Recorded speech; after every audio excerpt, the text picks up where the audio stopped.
Well, good morning, everyone, and welcome.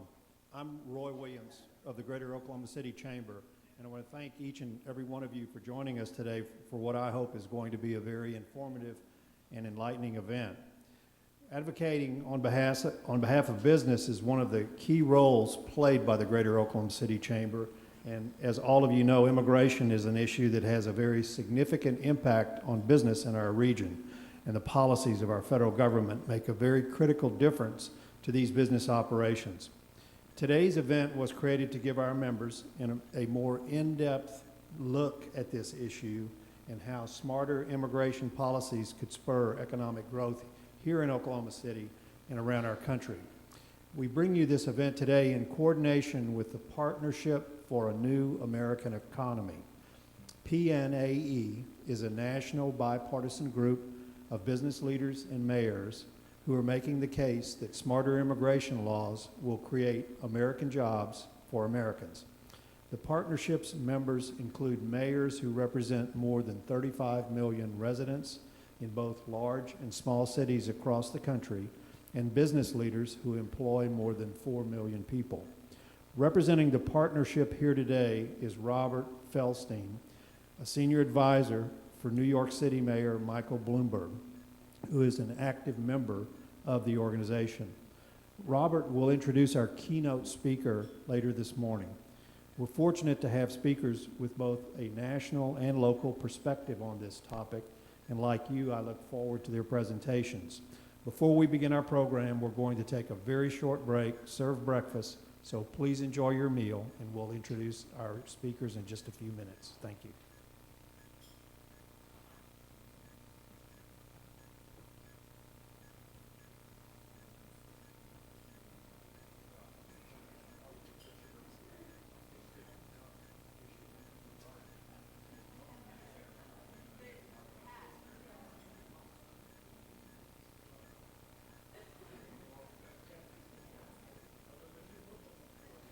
Introduce Robert Feldstein, who will kick off our program. Robert, please come up.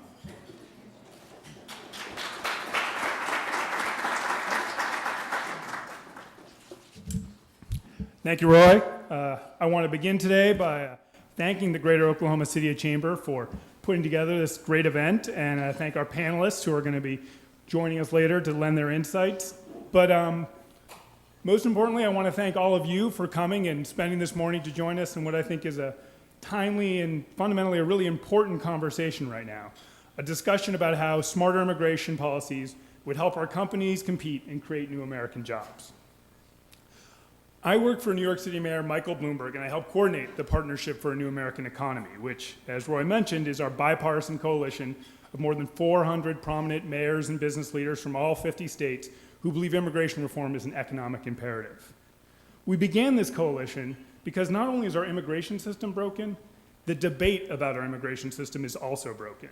In press and politics, what you mostly hear about is disagreements and calls for border security, enforcement, amnesty. Makes for a lot of heat and not much light, but a suffering economy. What we don't hear about is how the brightest scientists, engineers, and programmers are trained in our universities using U.S. tax dollars, and then we send them away to compete against us. You don't hear about foreign entrepreneurs who want to come here and found businesses that will create jobs, but they're turned away because we don't have the right kind of visa. You don't hear about how, even with 9% unemployment, there's an estimated 3 million jobs that American employers can't fill. The fact is we have real shortages in almost every industry. Technology companies need programmers. Energy companies need engineers. Farms need agricultural workers. Insurance companies need actuaries.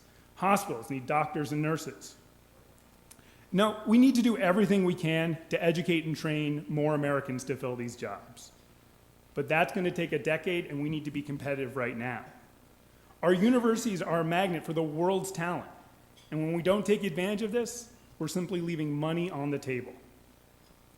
In a time with few viable ideas for job creation and fierce budget debates, immigration reform offers a way to create jobs without cutting a program, without spending a nickel. So our immigration system needs a comprehensive overhaul, no doubt. But there are discrete reforms that Congress could pass today to create jobs. And I'm just going to highlight three. Provide green cards for foreign students earning advanced degrees in technical science, technology, engineering, and math, or STEM fields at our universities. Create a visa for entrepreneurs who have American investors and want to start a new business that will hire American workers. And finally, streamline and expand the temporary work programs, the H visas, to fill jobs at both ends of the spectrum that are currently vacant. These ideas, many of them, have actual bipartisan support, but they're trapped by the politics. Meanwhile, the world is changing. No longer is America the only place to start a world-beating tech company. Talented people are going to booming places like China, India, Brazil. Countries around the world are recruiting the entrepreneurs, workers, and citizens they need to compete in the 21st century global economy. Meanwhile, America remains stuck with an immigration system largely unchanged since 1965. 1965 is a while ago, and things have changed. So at the partnership, we're pushing for progress in 3 ways. 1, we make regular visits to Washington to explain why smarter immigration can drive growth and job creation. 2, we do events around the country like this to foster a new conversation about sensible reform. And 3, we do independent research on the economics of immigration. You in the audience can help as well. I encourage each of you to have the leader of your business or your local mayor join the Partnership for a New American Economy. And I encourage you to speak out and demand a sensible conversation from our political leaders. Together, we can help change this debate. So thanks for coming today. Thanks for listening. Thanks for being part of this. It's my great pleasure to introduce our speaker, Richard. I consider Richard Herman a brother in arms with his radical call for reasonableness. 13 years ago, Richard founded his own immigration law firm in Cleveland, and he started noticing something powerful about immigrants.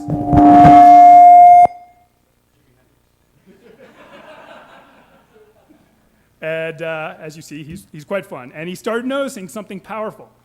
And so in 2009, along with Robert Smith of The Plain Dealer, Richard co-authored Immigrant, Inc., Why Immigrant Entrepreneurs Are Driving the New Economy and How They Will Save the American Worker. Since then, he's become a nationally renowned commentator on immigration, appearing on the O'Reilly Factor, National Public Radio, television, radio, and print around the US. I'm glad he could join us. He is always entertaining, educational. Ladies and gentlemen, please welcome Richard Herman. Thank you, Robert. I thought I was good at hyperbole. I told my 10-year-old son that I was coming to Oklahoma City, and my son's a rabid basketball fan. He said, "You think you're going to beat Kevin Durant?" And I said, "I don't know. Maybe he'll call me and want to shoot hoops." Put the slides up. Thank you. Well, thank you very much, Roy, for the hospitality. It's my first time in Oklahoma City, and I can't wait to explore downtown and the fine foods and the sights. I heard some amazing things, and I'm envious. I studied some of the demographics of your city before I arrived, and I'll talk about my home city in a minute, but I'm envious of the growth you guys have experienced. Today, my talk is going to be about immigrant entrepreneurs and innovators. It's a different discussion than what you might be used to in hearing the word immigration or immigrants, and how we can create jobs in America for Americans by having this new discussion. Before I begin, though, I want to tell you a little bit about who I am and where I come from and the biases that I have. And this is my wife and kids. My wife, Kimberly, was an undocumented immigrant. She came here from Taiwan in the 1980s with her parents. They came here for education for their kids. And like many folks, they actually came here with a visa, A2 visa, an investor visa. And like some Chinese, they started an Italian pizzeria in Central Florida. And guess what? It failed. And they started an ice cream shop. And meanwhile, they're going through immigration lawyers, and they're spending tens of thousands of dollars to trying to get their green card and pursue the American dream. And it failed. They couldn't. They fell out of status. A lot of people fall out of status after they come here legally, and they try to go through the system. Today, she's a doctor, and she's saving American lives. And I'm proud to say that because, a lot of doctors, people don't realize how many doctors are foreign-born, how many medical researchers. Over 1/3 of our docs in this country are foreign-born. Over 1/2 of our medical researchers are foreign-born. 1/4 of our biotech entrepreneurs are foreign-born, saving American lives. This is a book I co-wrote, Bob mentioned, Immigrant, Inc., Why Immigrant Entrepreneurs Are Driving the New Economy and How They Will Save the American Worker. I'm an immigration lawyer by day. I used to live in Moscow. I started my law career practicing law, helping immigrant entrepreneurs come here after the fall of the Soviet Union. My office was 2 blocks from the Kremlin, And I had some interesting experiences. I've had machine guns pulled on me in the woods. I've been drugged and robbed. But I tell you, that was the best experience of my life. Two things happened. One, I fell in love with my hometown of Cleveland.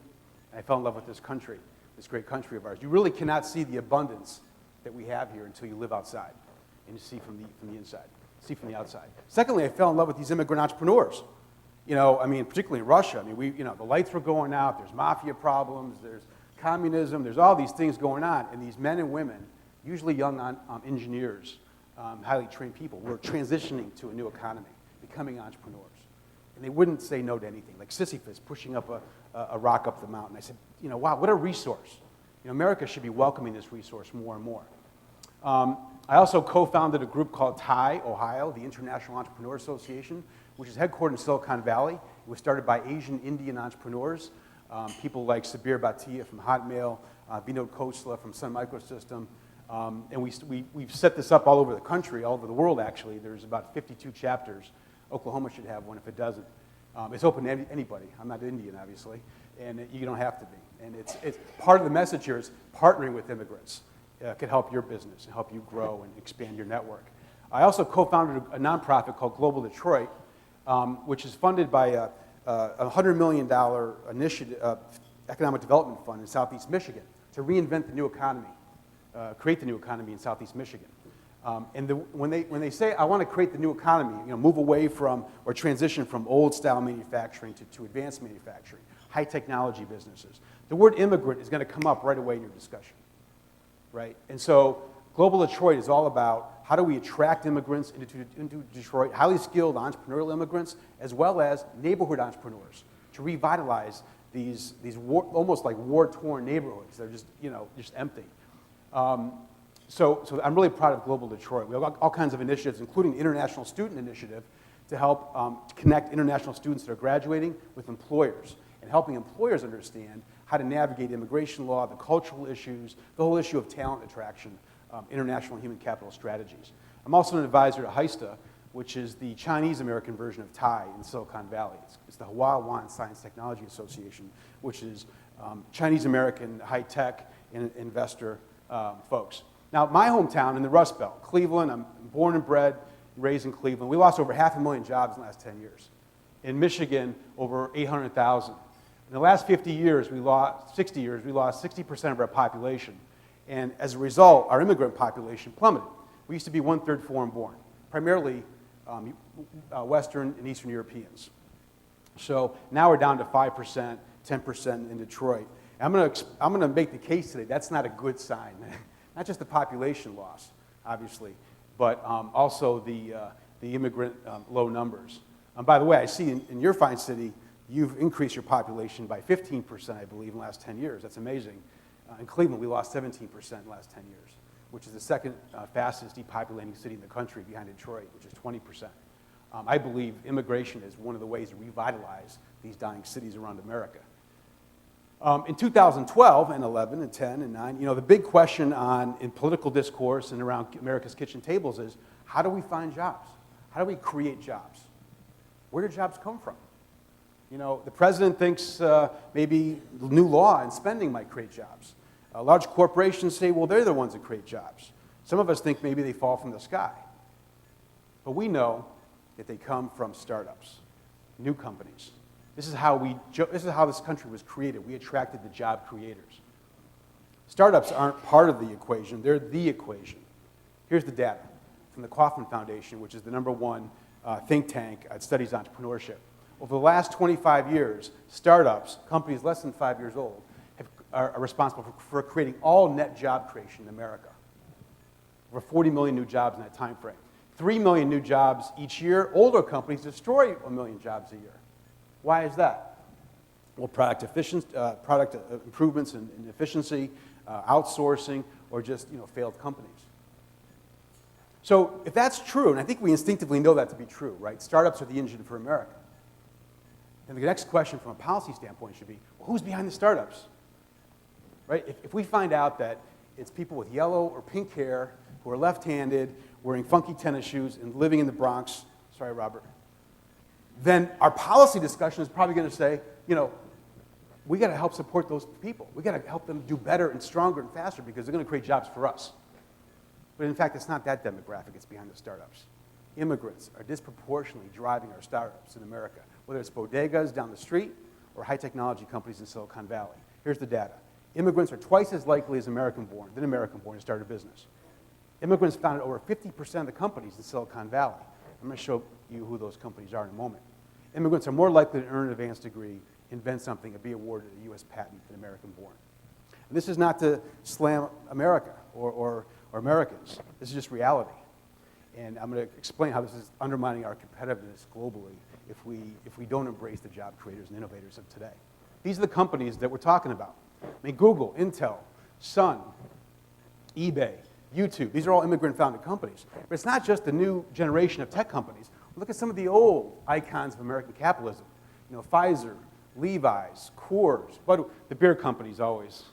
If you want a good beer, you got to go to the immigrant companies, right? U.S. Steel, right?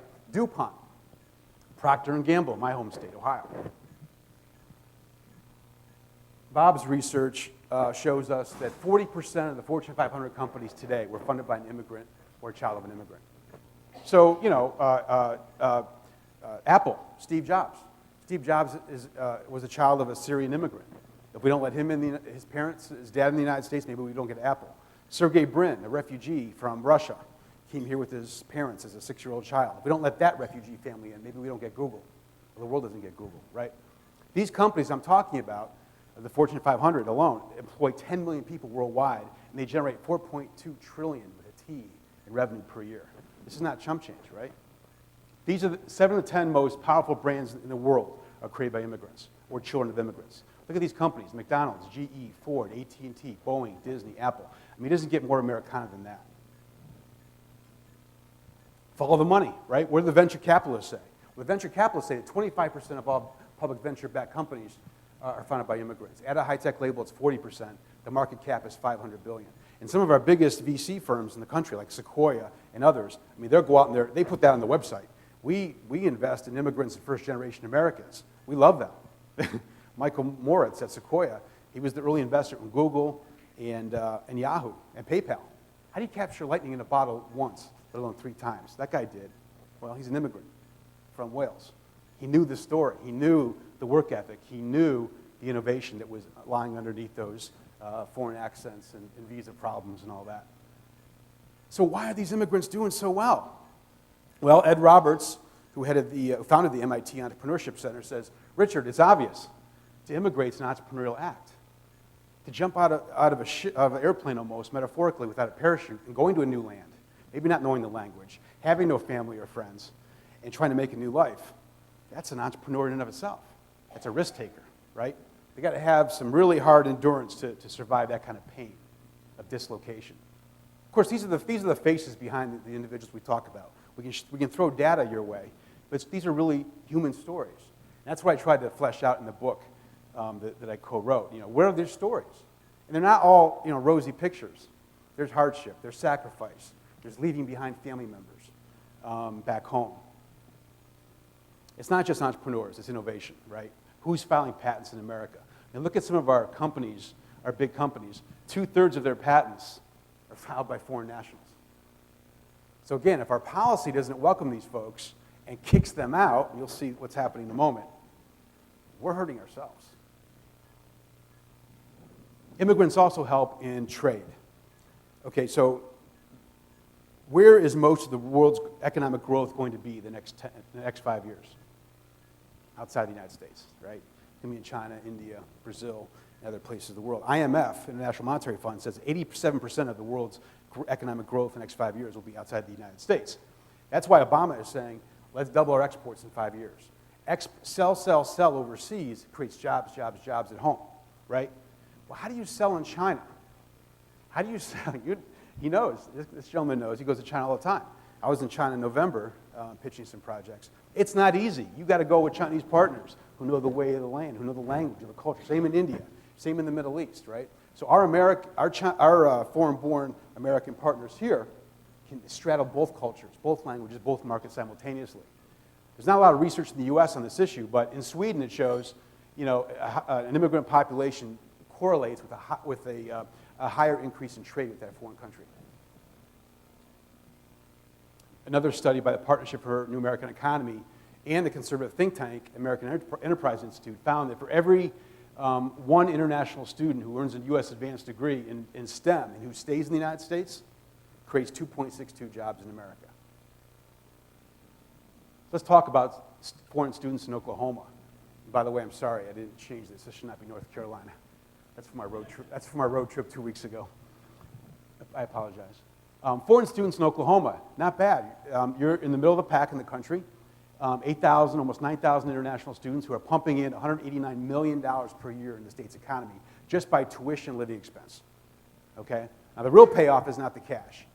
Now, the real payoff is the brain power and the entrepreneurial disposition these kids are bringing and the connectivity to the global market. So the key is how do you retain these kids, right? By the way, we have over 700,000 international students in the United States right now. It's the highest number it's ever been, which is ironic because we're not keeping them. We're educating them. We're equipping them to compete against us, and then we're kicking them out to compete against us from overseas, to create the next Google, to create the next Intel outside the United States. But those kids are pumping in right now. The data is $20 billion a year in the national economy to just tuition living expense. I mean, it's a major export for our country.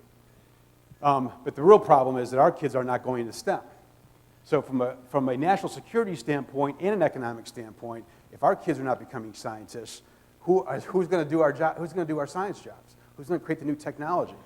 Well, internationals are going into those fields in our universities. And you can see where the kids are in Oklahoma. They're mostly in Oklahoma State, and University of Oklahoma, University of Central Oklahoma, and University of Tulsa. So immigrants have created millions of jobs, right? For Americans. We'll create millions more if we let them in advanced manufacturing, clean energy, biotech, advanced materials, and exports.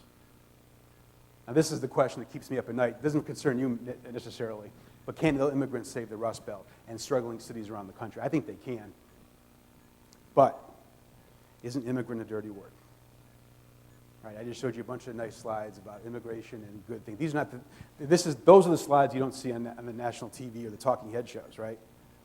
If I ask people, not in this room, but around the United States, what do you think of when I say the word immigrant? People are going to say, they're taking our jobs. They're stealing our health care. They're not learning English. And according to Lou Dobbs, they're bringing leprosy in the United States.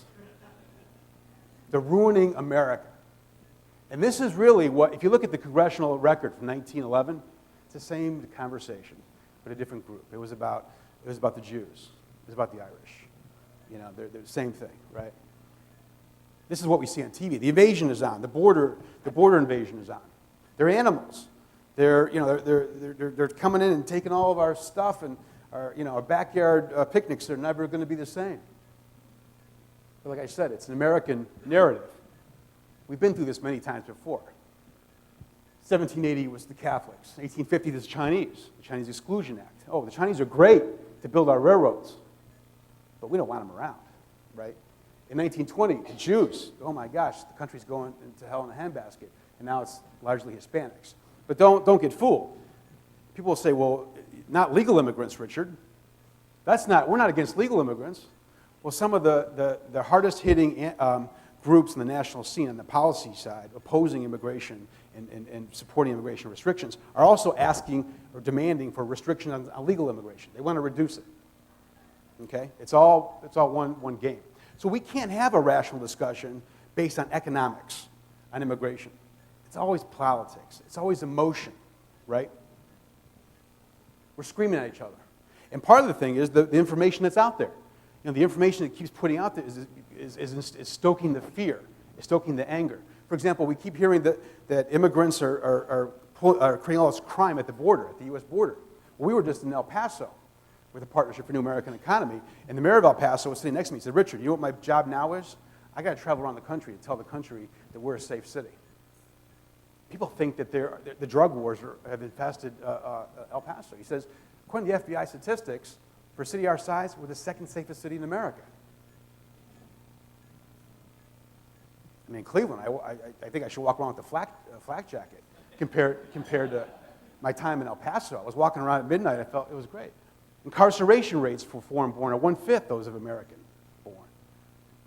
All right, so, but aren't Americans really taking our jobs? Well, if you look at the workforce dispersion, immigrants largely complement, not displace American workforce. Not always. Okay, I'm not trying to paint a overly perfect picture here, right? I mean, there sometimes is displacement. But on average, it's a bell curve. So immigrants are usually at the very high end of the bell curve or the lower skill end of the bell curve, doing the jobs that Americans often don't want to do, working in the farms, domestic help, and that sort of thing. By the way, there's over 3 million unfilled jobs in America. I just heard the number recently. It's now 3.5 million vacant jobs in America. So the argument they're taking our jobs becomes less and less poignant when you see all these unfilled jobs. And the tech companies are screaming for help right now. They can't find a lot of tech workers for specific skills in the tech sector. So we don't talk about immigrants as the dream keepers, the bedrock of family values, the job creators, the engine that makes America work. That's why we need a new conversation. When Robert says the discussion's broken, he's not kidding. I mean, the discussion is broken. And that's why, these initiatives are happening around the country with Mayor Bloomberg's national initiative, which is a coalition, as Bob says, of 400 CEOs and mayors across the country saying enough's enough. Let's create jobs in America. Let's have a new discussion on this.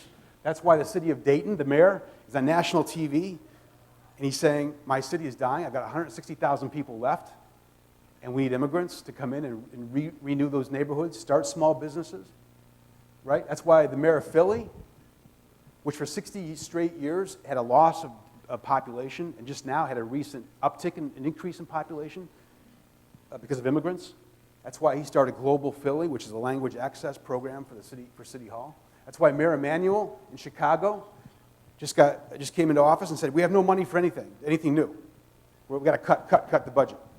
We're going to spend money on one new thing, the Office for New Americans. And this office is going to be in my City Hall, and what's going to do is going to help immigrant entrepreneurs, the mom and pop shops, people who don't speak English very well, navigate the regulations in City Hall. Why? Because they're job creators. They bring vitality to neighborhoods. All right, so that's the background of this discussion. The policy of the immigration law and policy does not reflect its willingness to leverage this asset. The immigration law system is broken. Let me give you an example. Here's a quote. U.S. immigration law discriminates against the highly skilled. It's not my quote, it's Ben Bernanke's quote, chairman of the U.S. Federal Reserve Bank. Here's what he means. We give out 1 million green cards a year, so no country on the planet gives out more permanent residency permits, right? We're very generous in that. But the problem is, we give out only 4 or 5% are reserved for the most advanced degreed investor immigrants. So if you're designing a system today, let's design a brand new immigration system that's going to create jobs for Americans. This is what you would not do. Okay? Additionally, we have nationality quotas. So for employment-based green cards, for example, no country can get more than 7% of the quota for those employment-based green cards per category. So that means Malawi, which has 10 million people, and India, which has over 1 billion, is allocated the same number of green cards in our system. Does that make sense?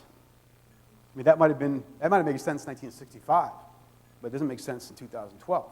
And that's why Chinese and Indian high-tech workers are now waiting 8 or 9 or 10 or more years for green cards. We're making them wait. In the old days, they might suffer that and say, well, there's not much happening in the homeland, right? Well, now the new economy in India and China is popping. They're saying, you know what, America doesn't really want me here. They're telling me that pretty blatantly. These quotas are old. They have no relationship with what's going on in the real world. We treat them like dirt instead of the golden job creators that they are.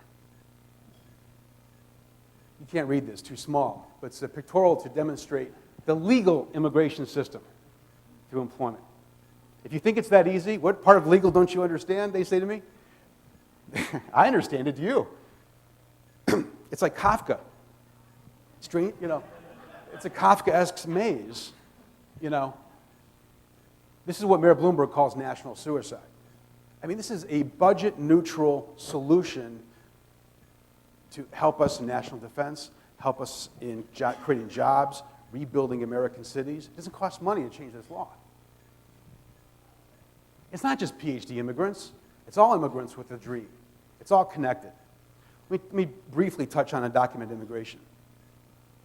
One study out of UCLA has said that if we legalize 10, 11, 12 million people that are here without papers, many of whom have been here 5, 10 years, many of them who have U.S. children, some of them have businesses. We legalize them and pump in $1.5 trillion into the U.S. GDP. Okay, so put emotion aside for a moment. 1.5 trillion.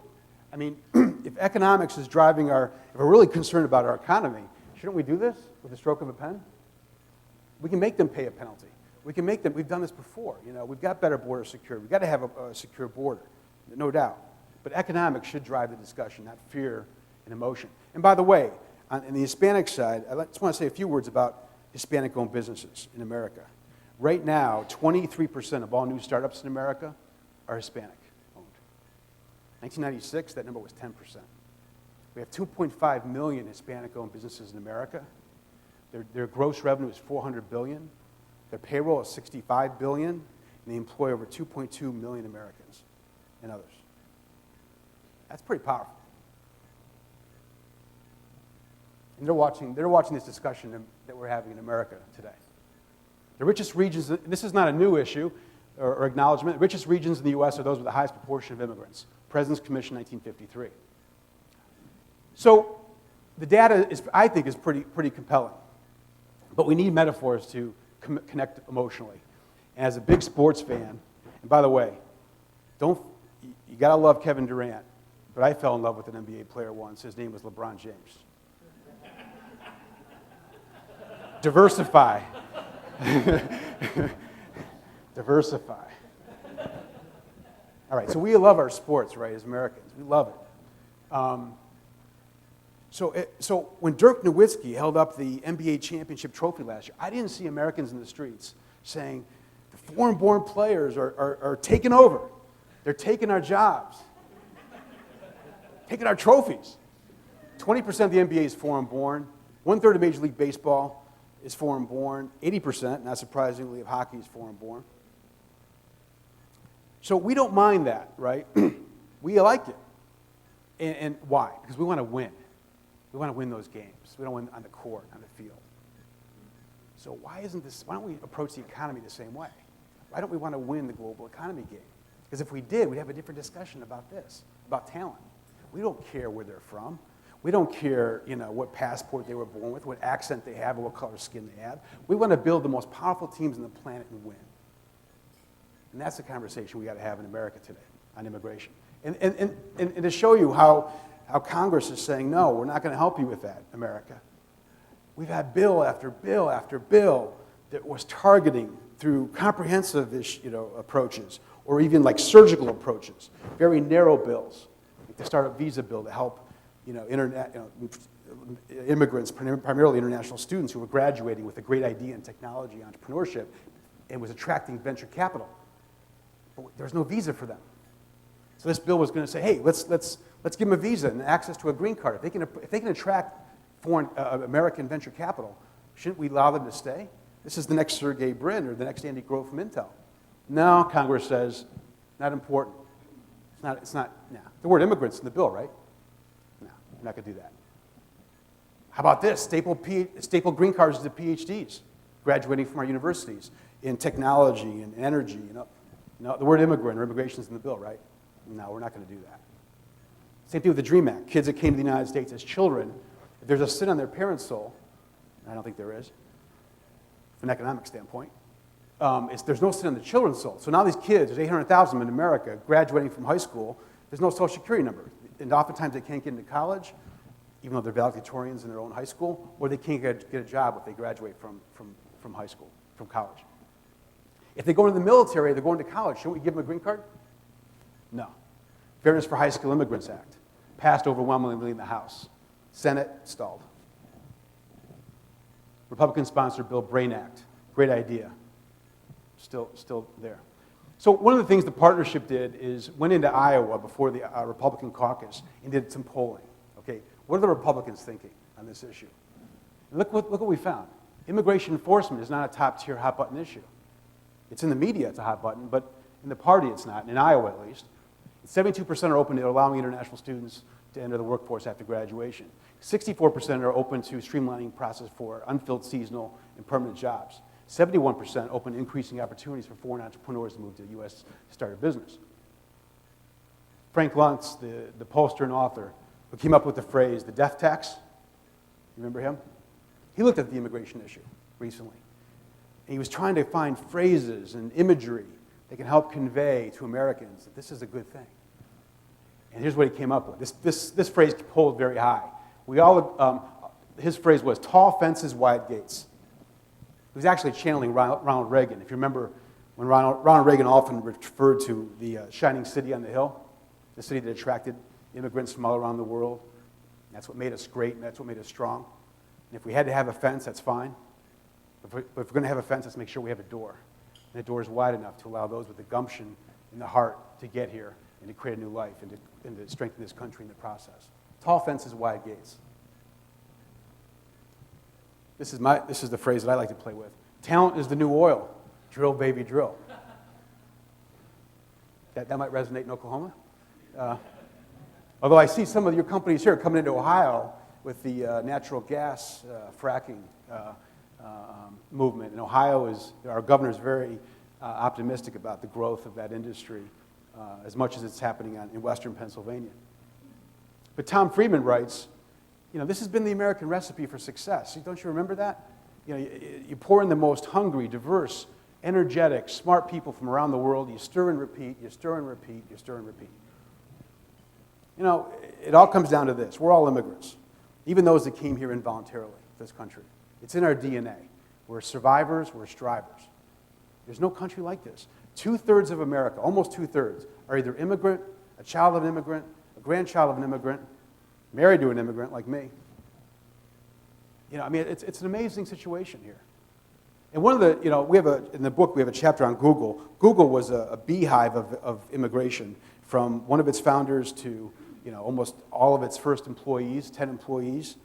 All the venture capitalists that invested in Google early on were immigrants. Even the woman who designed the logo is an Israeli immigrant to the United States. But one immigrant that really caught my eye was Omid Kordestani. Omid was the 12th employee of Google. So here's a little story about Omid. He was born in Iran, raised in the UK. In the UK, his favorite TV show was The Jeffersons.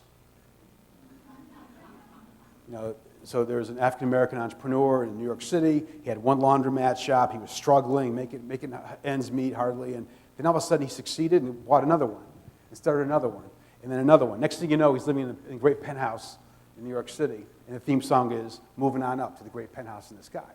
So Omid had this soundtrack in his head, playing as he walked around London, and then playing as he arrived in the United States on a plane to study at one of our universities in California. So he walks into Larry Page and Sergey Brin's little dormitory or garage where they were poking around with Google technology. There were 11 employees at the time. And Google had a problem. They couldn't find a way to make any money with that technology. It was a really cool technology, but they couldn't monetize it. So Omid says, you know what? I've got an idea. And he invented the business model for Google. So he became a billionaire. And everybody in spitting distance of him became billionaires. So he was giving a graduation commencement speech recently to a largely American-born audience. And he said, and this is why I'm telling you the story. I think immigrants give us more than just their labor.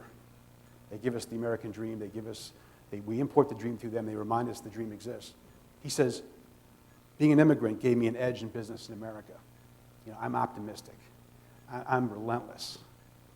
I'm determined. I'm going to succeed. Because I know this is the best the world can offer. There is no other place like this on the planet. So when I come, I'm coming full speed. And I want you Americans to do the same. I want you to think like an immigrant. I want you to act like an immigrant. It's in your DNA. You're inner immigrant. Bring it out. This is my daughter, Isabella. So she's growing up in this house. She's now 8, but at the time she was 5 or 4. And she's grabbing my shirt sleeve. She says, Daddy, what is an immigrant? I hear you and Mommy talk about it all the time. What's an immigrant? And so I tried to tell her what I thought an immigrant is. And I said, they're heroes. And she says, Daddy, when I grow up, I want to be an immigrant too. And I said, you probably will be to China. Start learning Chinese. Actually, she is learning Chinese. So if you want jobs, America, if we want jobs, let's tap the immigrant dividend. Let's not pull shit away, right? Let's harvest that opportunity. Let's welcome the job creators. Let's change our perceptions. Let's change the law. Thank you very much.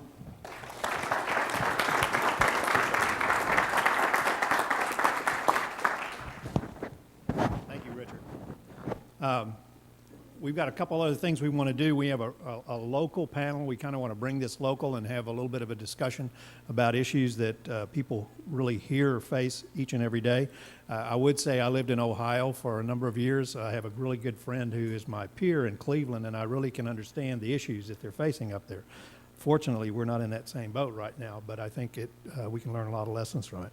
If you'll come up here when I call you, one of our first panelists will be Dr. Stephen Mckeever. He's the Secretary of Science and Technology for the state of Oklahoma. He's the Vice President for Research and Technology Transfer at Oklahoma State University, and he's the Executive Director of University Multispectral Laboratories. He received his bachelor's, master's, and doctoral degrees from the University College of North Wales in the United Kingdom. He's been at Oklahoma State University since 1983. Blake Chisholm is Director of Professional Practices and Government Relations for Fragman, Del Rey, Bernstein, and Lowy.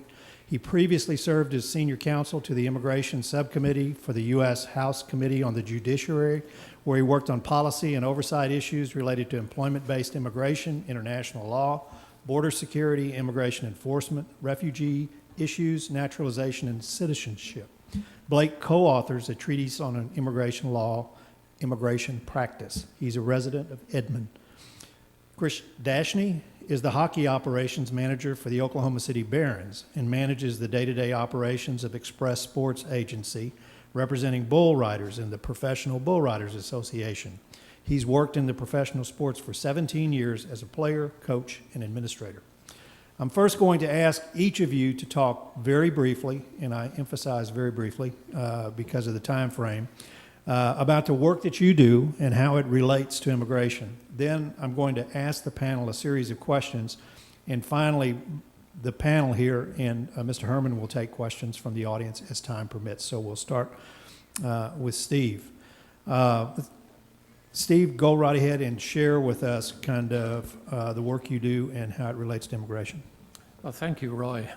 Perhaps the first thing I ought to say is that for those of you who don't know me already, you can probably tell from my accent, I'm not a native-born Oklahoman. Indeed, I am an immigrant. I arrived in the United States from the UK almost 30 years ago. And, you know, the UK is not a bad place to live. It's a good country. It's, indeed, it's quite innovative. And in fact, the history of the UK will speak to that. But nevertheless, I came here because there were more opportunities here in the United States than there were at that time, certainly in the United Kingdom. And one of the first differences I noticed is the can-do attitude.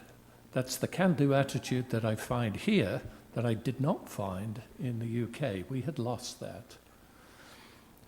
When I first came, I thought that can-do attitude was a United States trait, and indeed it is, without question. But I'd also like to say it's particularly an Oklahoman trait. Perhaps it's due to the fact that in Oklahoma we're used to drilling dry wells and then going on to the next one and drill another one. But there is always something that is driving that spirit in Oklahoma that is truly energetic and attractive. So when I came here, I saw this attitude, and I did begin to wonder why. Why is that? Why does the United States have that wonderful attitude, whereas the UK has perhaps lost it? And I came to the conclusion that it is because this country is, to coin a phrase now, a nation of immigrants. Richard just mentioned about how the Immigration Act itself is an entrepreneurial act, and I can certainly testify to that. There may be some immigrants among you here today, and you will probably agree with me when I tell you that, tell those of you who are not immigrants, that being an immigrant, emigrating from your home is not an easy thing to do.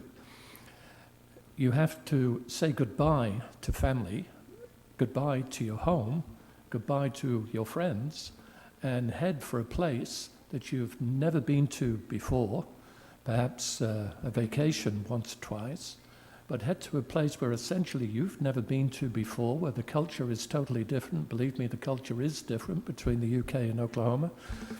And be immersed in that new political, social, business culture with friends that you've left behind. You don't have any friends when you first arrive, and you have to start from scratch. And a phrase I often use when I describe that process, I was pleased to see Richard used the same phrase. It really is like jumping out of an aeroplane without a parachute.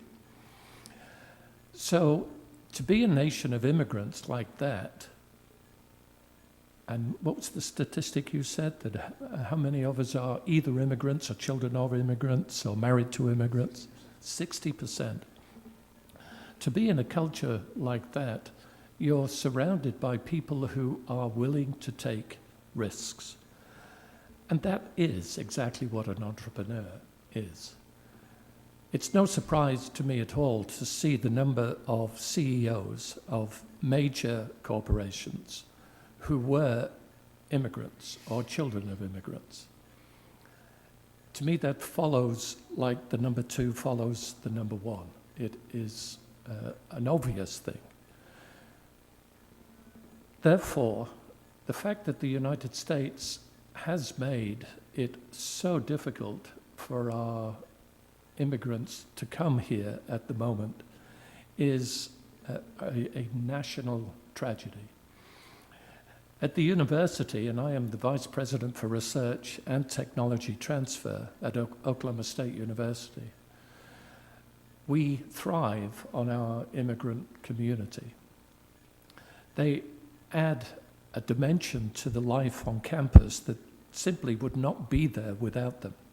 We want our native-born students to be cosmopolitan. We want them to understand what other nations are like, what other cultures are like. And one of the best ways we can do that, apart from sending them to those other nations, is to have them mixed with immigrants while they're here on campus. So the immigrants at the university are truly a lifeblood. But I also want to mention the fact that I am the VP of Research and Technology Transfer, 2 of the most highly technical aspects of what the university does. And I can tell you that those 2 worlds, especially the technology transfer aspect, are dominated by the immigrants. You saw some numbers on the screen there of over 2,000 immigrants at OSU. Actually, I thought it perhaps was more than that. But certainly if you look at the graduate community, not the undergraduate community, it definitely is proportionally bigger than that. We have 20-some thousand students on campus, 6,000 of whom are graduate students. And I would have thought that the percentage of graduate students who are immigrants must be around 25%. So I was a little surprised that the number was as low as it was. In some of our classes, that number goes up to almost 100%, especially in some of the engineering classes. Then when you look at the number of startup companies that are being created, particularly by the graduate students, you find they are dominated by the immigrants. And it all gets back to this willingness, I believe, to jump out of an aeroplane without a parachute. There's a willingness there to stretch yourself, to put yourself into an uncomfortable position, out of your comfort zone, rely on your wits, and be overall optimistic. And therefore, some of the issues that we're dealing with in attracting the best students, and by the way, I should also say the best faculty, after all, I are one myself. The issues we deal with in attracting the best students and the best faculty lead us into great difficulties when we run up against the immigration laws.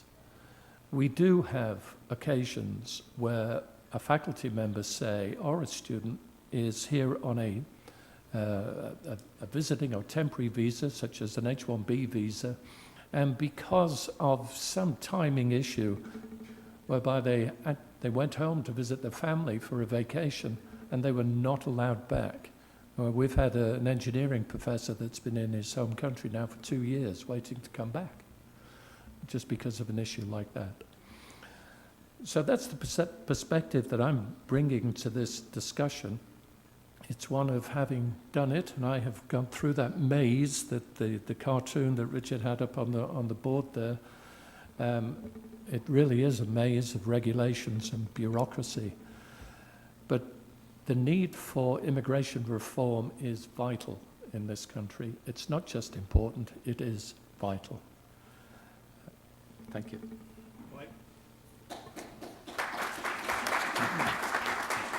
Let's see. Oh, good, it's on.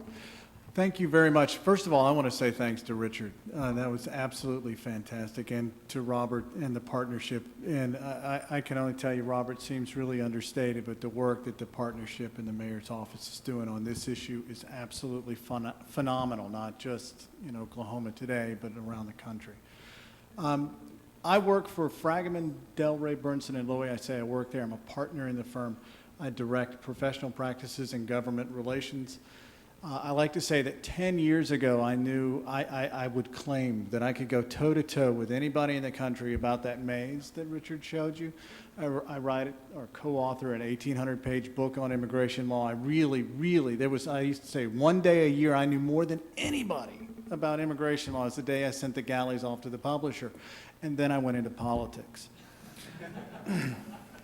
And I know nothing anymore, it seems. And that's part of the point. So in 2007, to touch on a point that Richard made, in 2007, I think we did, when I was in the immigration subcommittee, I think I helped prepare 30 hearings on every one of the subjects that we've touched on today.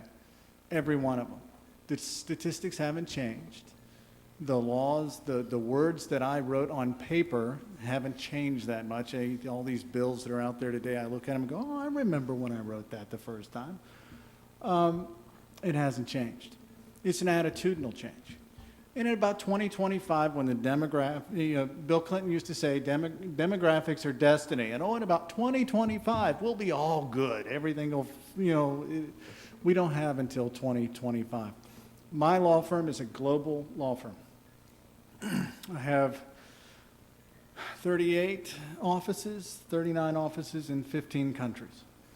Where we make our money is bringing people into the United States and, oh yes, sending people out. 160 countries we send people to or help them get to. Smart people, good people. The jobs in this world are no longer just in this country. That's what you've heard over and over again. As a business matter, I can guarantee you it's true. My law firm represents over half of the Fortune 100. Over half. Of the Fortune 500, it is an ungodly number of companies that we represent. And the trend is out, not in. That's what we have to do better as a country. We all know it. The politician in me, the political side of my brain says, now's the time. We cannot afford, as a country, to get behind. We can't. We just can't do it. Anyway, I'll summarize with that and say, it starts here. It doesn't start in Washington. It doesn't start in Silicon Valley. They get it already. It doesn't start just in the Rust Belt because they get it, or they're beginning to get it. It starts here. It starts where I grew up in Alabama. It starts in Texas. It starts in Arizona. It starts in Oklahoma.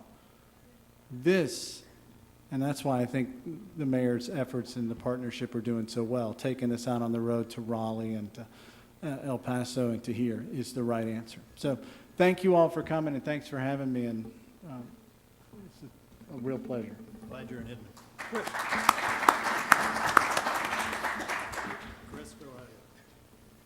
I don't know if I am one, thank you. I find myself up in that maze. I'll be real quick to tell you that I was born and raised in a small town called Navan, Ontario, which Navan, the only thing it had going for it was that it's a palindrome, and as small as it is, playing hockey in Canada, as I think we said 80% as far as immigration. Myself included, coming to this country, having been able to go to university, St. Lawrence University, graduating in 1996, coming down to Oklahoma, playing professional hockey, finishing up hockey in 2001, and then becoming a part of, for lack of a better term, the Funk family, working with Prodigal, now answering to Bob Funk Jr., Bob Funk Sr., with Express Sports Agency, the two jobs that I have and I do on a daily basis. I have to tell you, the 27-man roster for the Oklahoma City Barons has 4 American-born players, so the average actually is a little bit higher. Not a math guy, I'll let you guys do that. On the agency side, where we have the bull riders, we represent 18 bull riders, 11 which are American-born. The average isn't quite as high, but I will say that of the 7 or 8 Brazilian bull riders that we have, 5 of them are in the top 10 in the world. And last year, a gentleman by the name of Silvano Alves, world champion. In 2008, Guilherme Marchi, world champion. 2009, Renato Nunez, who we don't represent him, world champion. These are athletes that, we talk about the main discussion here, I think, today is more or less the difficulties that people have.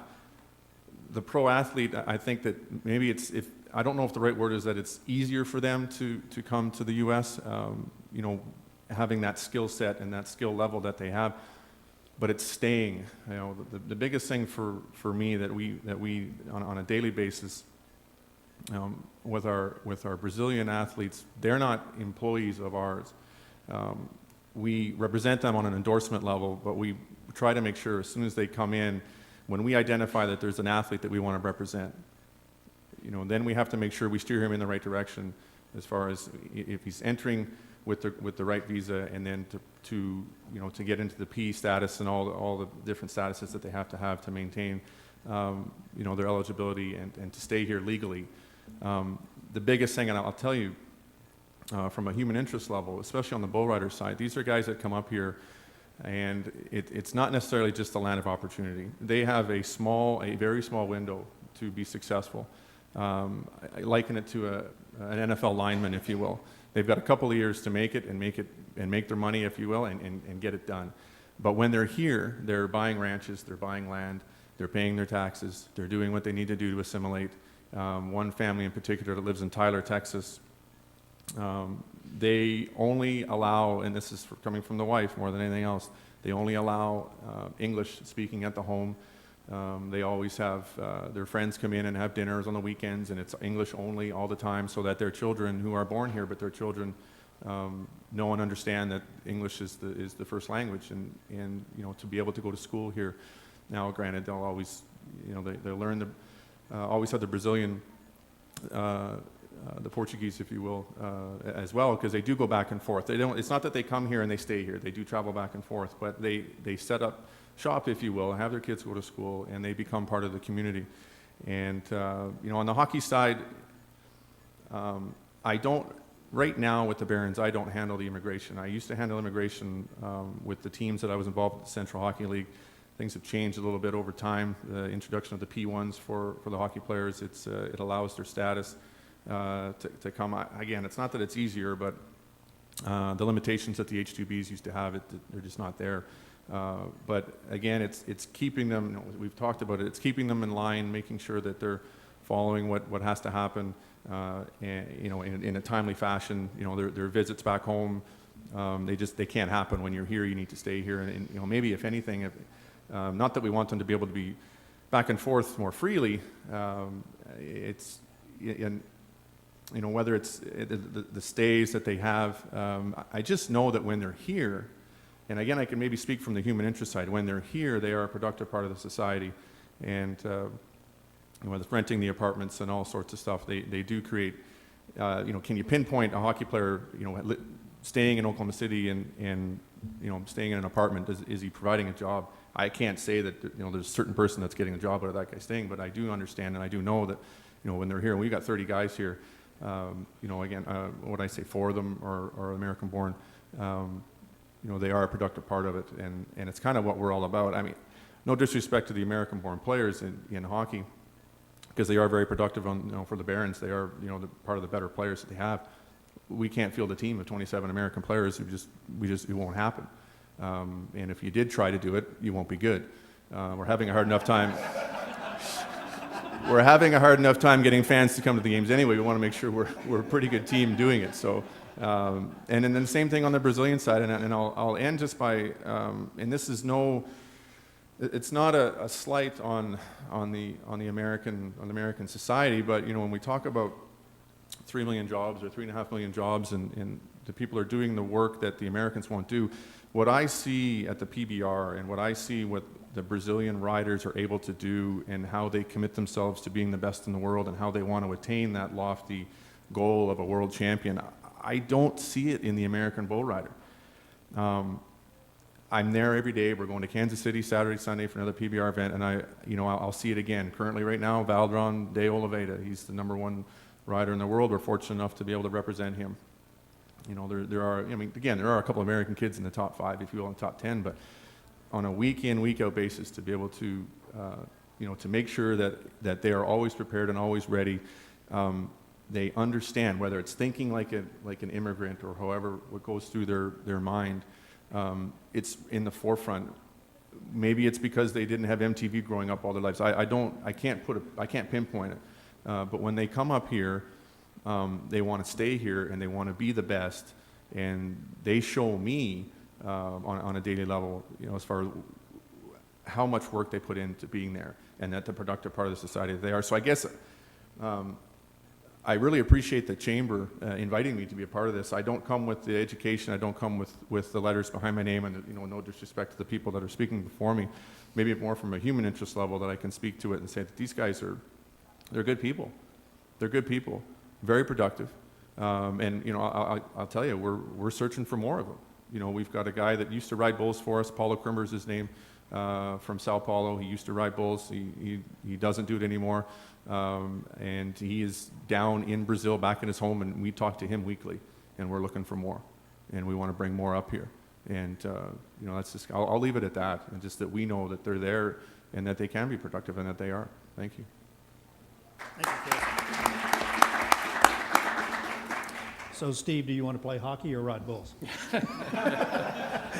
Yeah, you don't get any UK bull riders, do you? Why is that? Just not in the DNA. Is No. it? In respect of your time, we're going to conclude this with me asking the panelists to respond to a question in just a minute or two. And then hopefully those of you who have additional questions, you might be able to get with the panelists afterward. And that is, each of you compete for talent, whatever it is. If you would, make a comment or two about, from your perspective, exactly about what you do, Steve, you recruiting international students. If you had the authority to sit down and say, this is the legislation we need, or these are the administrative actions we need, what would you say to that question? How could you become more competitive, and with what kind of changes? Well, I think the first thing that I would recommend we attack as a nation is the quota system. If you take the H-1B quota system, it gets filled so very quickly. This past year, the H-1B quota, as I understand it, filled in November and won't open again until April. And for students, that means that if they graduate after November, they can't get an H-1B visa in order to get a job here. And therefore, they have only, two alternatives. One is to pay a law firm to try to change their immigration status. That is both expensive and lengthy and risky. And the other alternative is simply go home. So we have so many of our international students that are forced to go home. The other quota that is a real problem for the nation is the green card, the permanent resident quota. That fills so quickly.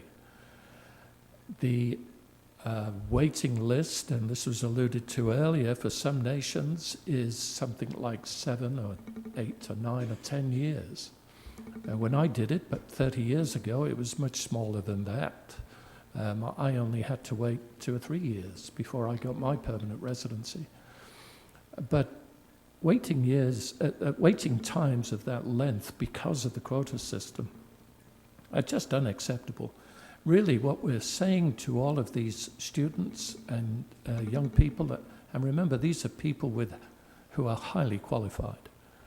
We're saying simply, go home. We don't want you.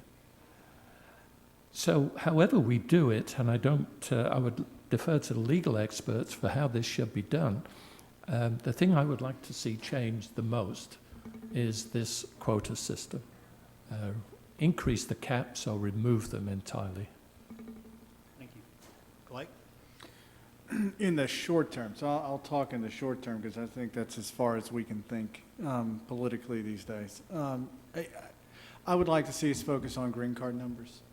It changes the dynamics in terms of labor economics and sort of how employers and big labor unions go together. I think it's important. I would increase the number of green cards in 2 categories. The highly educated. I'm willing to accept science, technology, engineering, math is the place to be because I think politically that's where it's easiest to do it. And then the second side is on investors and entrepreneurs. I think we have to really change the way we look at that as a country in our immigration policy. Those 2 things in the short term would free up a lot of space on the lower side of the economy, helps with some market economics, and it has short-term important relief in the immigration system. Chris?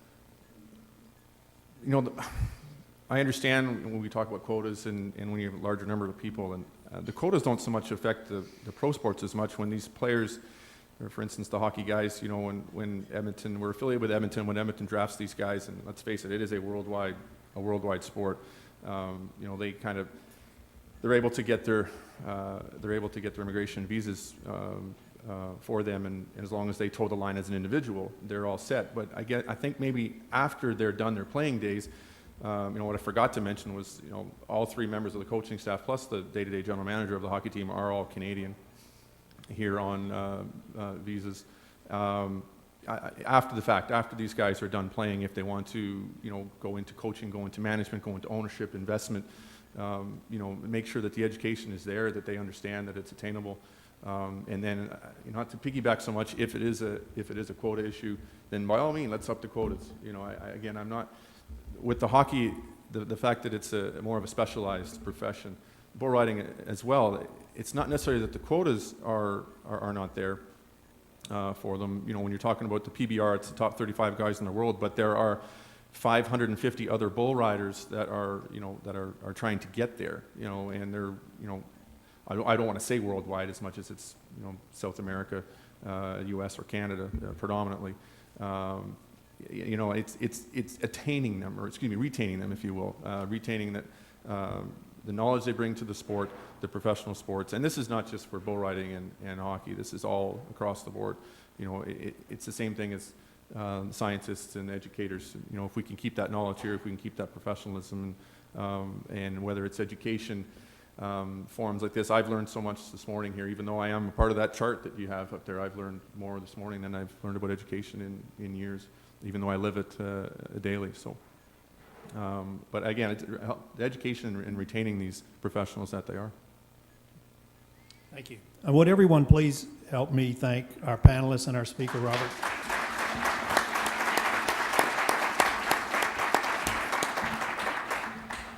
We believe it's really important to bring these kind of issues to the forefront in our community and discuss them openly and candidly.